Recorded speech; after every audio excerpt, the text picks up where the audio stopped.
Finally guys आजको दिन हामी लेक बराइमा आइरहेको छु गाइज। टक्क लाएर लेक बराइको यताउति डाँडा काँडाहरू पुरा सुकेर पुरा नष्ट पुरा रातो न रातो भइरह वन पनि होइन गाइज। यी लेक बराइतिर यस्तो पुरा स्वर्ग जस्तै छ गाइज। स्वर्ग हेर्ने हो स्वर्ग। स्वर्ग हेर न मा कसम तिमीलाई लाग्यो स्वर्ग हो क्या आम्बो होइन। ल यी उता डाँडाभित्रको होइन बबाल तरिकाले यस्तो के परिरहेको छ कि ठन्डा बरफ बरफ ठन्डा हिउँ हिउँ हिउँ परिरह। यी देख्न सक्नुहुन्छ गाइज पुरा दृश्य तिम्रो आँखा अगाडि नै ल्याइसकेको छु।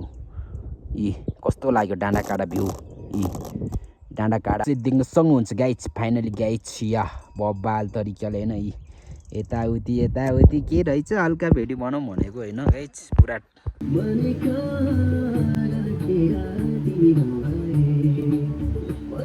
हाम्रो दोस्तको साथमा चलेको छु होइन गाइज।